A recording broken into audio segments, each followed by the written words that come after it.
everyone, I am Sanjana. Welcome you all. In today's class, we are going to discuss indefinite integration.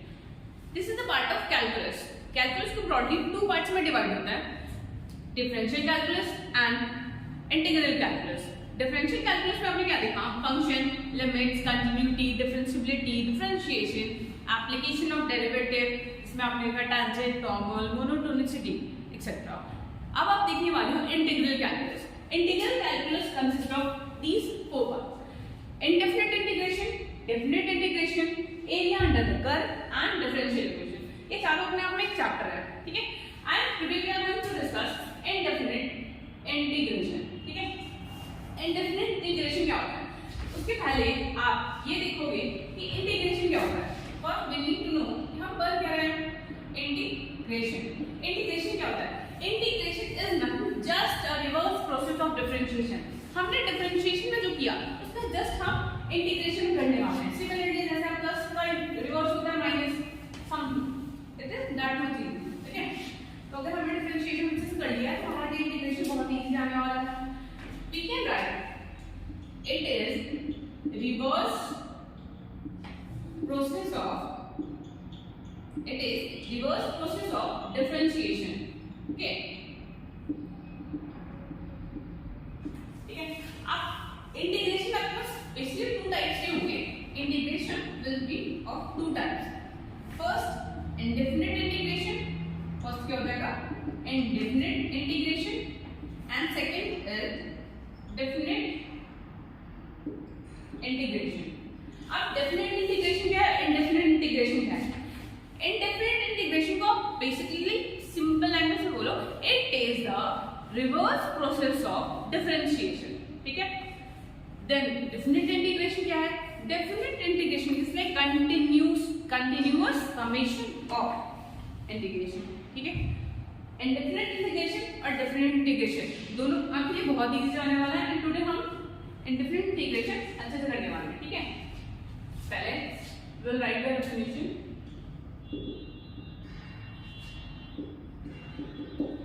Indefinite integration. Indefinite integration को क्या लिखेंगे? It is अब reverse process तो हो गया. आप इसको एक एग्जांपल से समझो. क्या सकते हैं? It is a reverse process of differentiation लिख दिया. उसके बाद हम कह सकते हैं इफ क्या लिखेंगे? इफ दो फंक्शन ले लो fx और gx, ठीक है. If gx is the differentiation of what? Differentiation of f, ठीक है. मीन्स fx कोई फंक्शन है, उसका डिफरेंशिएशन करने पे gx आ रहा है. जैसे हम मान लो यहाँ पे fx इक्वल टू आगे क्या मान लो sin x, ठीक है. तो fx अगर sin x है तो gx क्या हो जाएगा यहाँ पे? cos x, ठीक है. तो बोला ये जा रहा है कि अगर gx fx का डिफरेंशिएशन है then fx will be integration of what? Integration of gx, ठीक है. Integration of gx. कोई दिक्कत? मीन्स sin x का डिफरेंशिएशन cos x है तो cos x का इंटीग्रेशन sin x होता है. क्लियर है? आप इसको सिंबॉलिकली लिख सकते हो इस तरह से.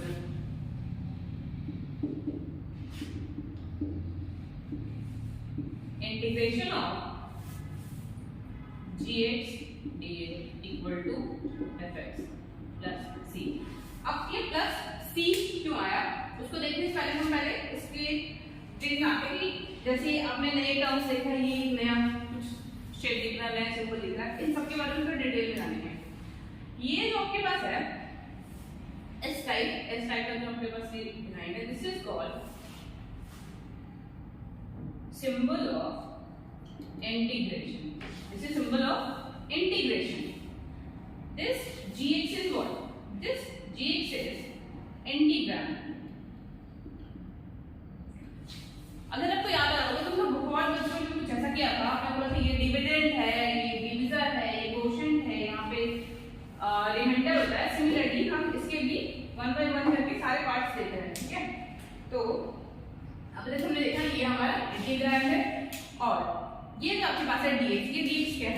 ये dx है, यहाँ लिखते हैं इसको variable of integration, variable of integration. जैसे जब आप dy dx करते थे डिफरेंशिएशन में तो हम x के रेस्पेक्ट में करते थे, ठीक है। जैसे यहाँ पे हमारा dx is the differentiation of fx, तो किसके रेस्पेक्ट में, इस x के रेस्पेक्ट में, ठीक है। वैसे ही जब इंटीग्रेशन भी करोगे तो भी आप रेस्पेक्ट में लिखोगे, तो this is variable of integration, means आप इंटीग्रेशन इसके रेस्पेक्ट में करने वाले हो। फिर आपके पास है ये fx क्या है, fx is your integrated part, okay. Integrated result कह सकते हो इसको आप एंटी डेरिवेटिव कह सकते हो, डेरिवेटिव कह सकते हो, ठीक है। अब क्या करना होगा, हम जब डिफरेंशिएशन करते थे तो हम डेरिवेटिव बोलते थे, find the derivative of sin x, तो हमारा cos x आता था।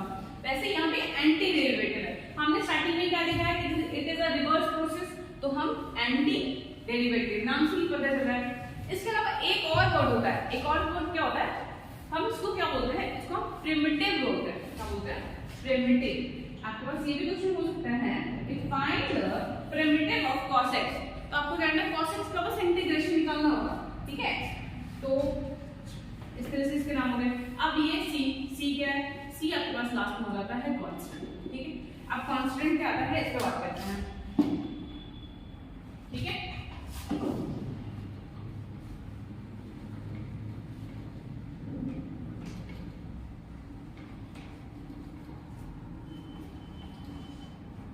अब इधर हमने देखा इंटीग्रेशन क्या है, इंटीग्रेशन के टाइप, और हमने डेफिनेशन के साथ उसके सिंबल को देखा। अब बस एक चीज याद रखें, यहाँ पे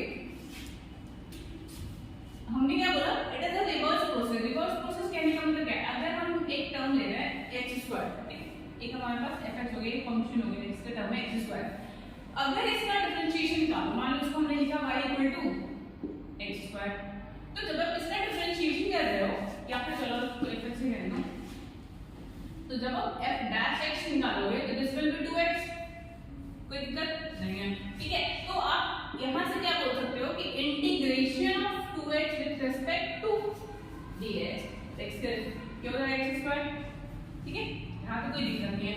अब आप करो x = x² + 3, इसका f' निकालेंगे तो भी ओवर 2x, क्यों, कांस्टेंट टर्म का जो डिफरेंशिएशन होगा वो 0 हो जाता है। तो इसके लिए जब आप लिखोगे 2x dx, तो रिवर्स प्रोसेस था ना, तो यहाँ से हमारे पास क्या आना चाहिए, यहाँ पे हमारे पास x² + 3 आना चाहिए, बट पॉसिबल तो है नहीं, यहाँ पे तो आया ही, ठीक है, यहाँ से तो जा नहीं गया। फिर अगर आप इसको आगे बढ़ाते हो fx = x² + 100, तो भी आपके पास f' = क्या आ जाएगा, x² और 2x आ जाएगा, तो ये 100 का कोई वैल्यू नहीं है।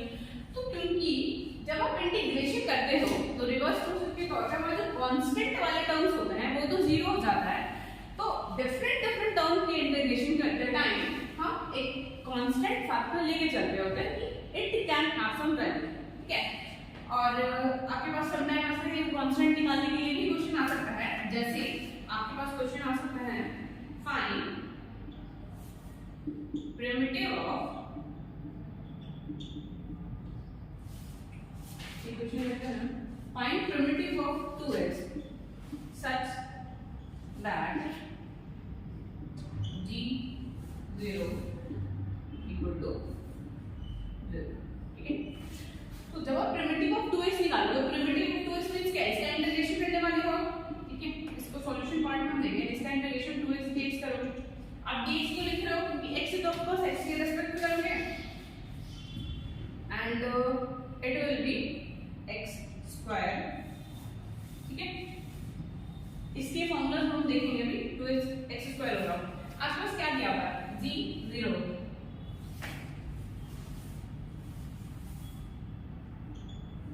g0 = क्या देगा 0, तो सिंपल से आप यहाँ पे x की जगह पे 0 पुट करो, आपके पास क्या आएगा 0 आ जाएगा, ठीक है। तो दैट मींस यहाँ पे कोई कांस्टेंट नहीं है। और समटाइम क्या होता है, जैसे कांस्टेंट है तो इसमें हम जैसे g0 है, ऐसे कोई एक्स्ट्रा इंफॉर्मेशन अगर हमारे पास दिया हो हम इजीली कांस्टेंट वहां पे फाइंड कर सकते हैं, ठीक है। आपको ये तो हुआ बेसिक, इसके बाद हम इसके ज्योमेट्री का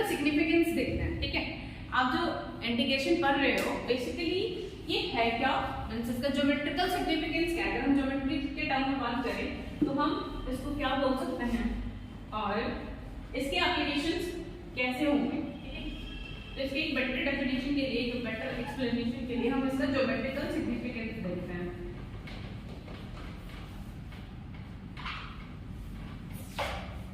नेक्स्ट टॉपिक इज सब topic geometrical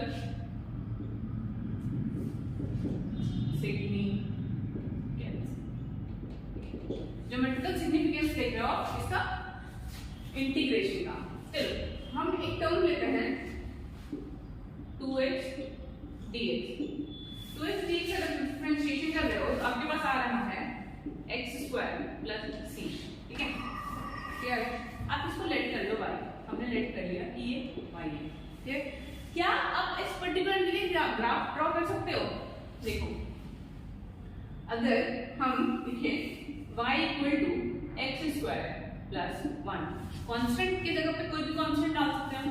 y = x² + 4, y = x² - 2, y = x² + 100 भी कर सकते हो। ठीक है, क्या आप इन सब के लिए ग्राफ ड्रॉ कर सकते हो।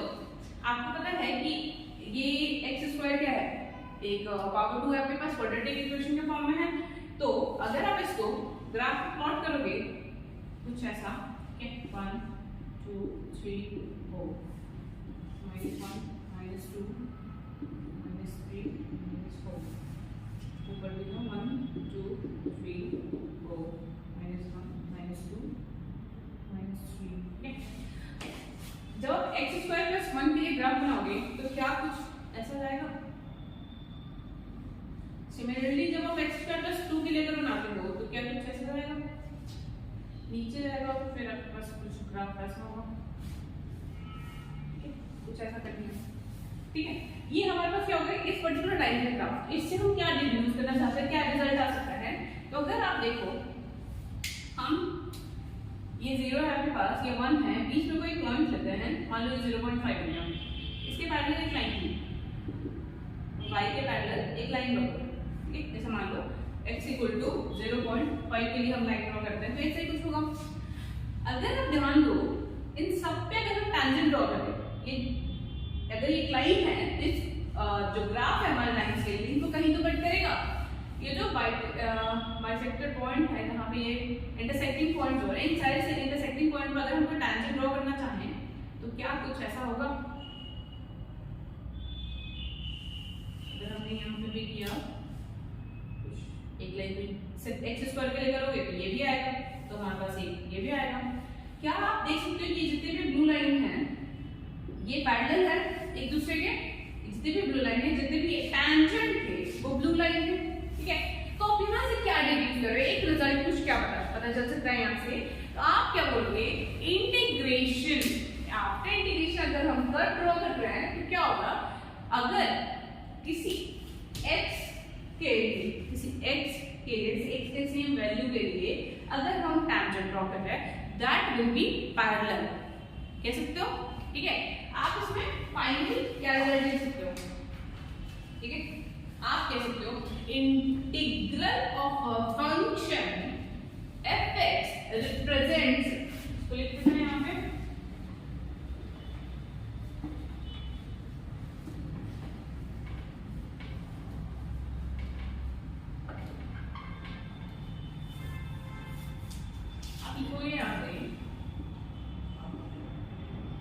integral of a function f(x) represents a family of curve such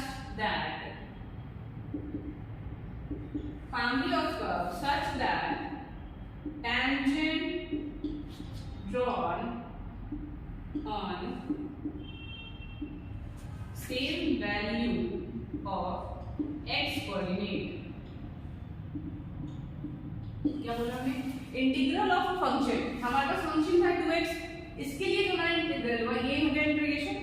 ये क्या है, ये एक फैमिली ऑफ कर्व को रिप्रेजेंट कर रहा है सच दैट एक्स कोऑर्डिनेट के किसी एक ही वैल्यू के लिए जो टेंजेंट्स ड्रॉ होंगे वो क्या होगा, पैरेलल होगा, ठीक है। और इसको आप नॉर क्या बोल सकते हो, value of x coordinate have same slope, ठीक है। आप इसको नॉर्मल प्रॉपर वर्ड में क्या लिख सकते हो, value of this will be same, इसका जो स्लोप होगा, सारे जितने भी लाइन है उसका स्लोप क्या होगा, सेम होगा। और आप नॉर्मली कह सकते हो कि ये जितने भी टेंजेंट होंगे ये सारे टेंजेंट क्या होंगे, आपस में पैरेलल होंगे।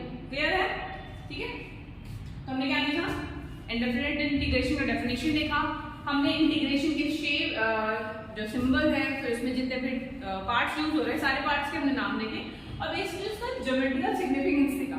और ये फाइनली आपके पास कंक्लूजन है, वी कैन कंक्लूड, ठीक है। ज्योमेट्रिकल सिग्निफिकेंस हमने कंक्लूड किया कि इंटीग्रेशन फंक्शन fx जो है वो रिप्रेजेंट कर रहा है फैमिली ऑफ कर्व को सच दैट जो टेंजेंट ड्रॉ करोगे on same value of x coordinate उसका क्या होगा, सेम स्लोप होगा, ठीक है।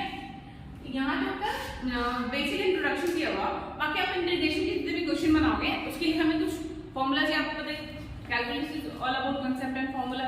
इसमें हमारे कुछ थ्योरम्स यूज होंगे, आप इसमें बेसिक कुछ देखो, जैसे इंटीग्रेशन किया था हमने dy by dx xn का, तो हम लिखते थे n x n-1। अगर xn dx हम इंटीग्रेट करेंगे it will be x to the power n+1 upon n+1। Connection देखो, इसका जस्ट उल्टा है, उसमें सबट्रैक्ट करते थे, इसमें एडिशन करते हैं, उसमें मल्टीप्लाई कर देते थे, इसमें डिवीजन करना है, ठीक है। यहाँ क्या होता था, xn n आ गया और इसके पावर हो गया वो सबट्रैक्ट हो गया। अभी इसके जो पावर है वो उसमें 1 ऐड हो गया और जो कांस्टेंट टर्म बना वो डिवाइड हो गया, ठीक है। आप आगे रिलेट कर सकते हो इसके, जैसे हमारे पास होता था dy by dx of a means हमारा जो बेस है वो कांस्टेंट है, ऊपर वेरिएबल है, तो इसके लिए हमारे पास होता था ax log a। अगर हम इसका इंटीग्रेशन करें ax dx इंटीग्रेट कर रहे हो it will give you ax log a। यहाँ log a मल्टीप्लाई में आता था, यहाँ log डिवाइड में आएगा, ठीक है। अब इसी तरीके से इंटीग्रेशन के बाकी जितने भी फॉर्मूलाज हैं वो उससे अच्छे से इजीली आप डिफरेंशिएशन से रिलेट करके पढ़ सकते हो। sin x का डिफरेंशिएशन cos x, तो cos x का integration sin x, cos x का डिफरेंशिएशन माइनस sin x, तो sin x का इंटीग्रेशन माइनस cos x। जैसे cos का माइनस sin x होगा, तो जब इंटीग्रेशन बनाओगे तो माइनस sin x का नहीं बनाओगे, sin x का बनाओगे, तो sin x माइनस को कह सकते हो, जैसे sin माइनस होता था cos, sin माइनस होता था, मींस cos डिफरेंशिएशन के बाद माइनस sin देता था, अब sin माइनस cos x देगा इंटीग्रेशन के बाद, ओके। एंड सिमिलरली और बाकी फॉर्मूलाज हम नेक्स्ट क्लास में देखेंगे, ठीक है। Thank you.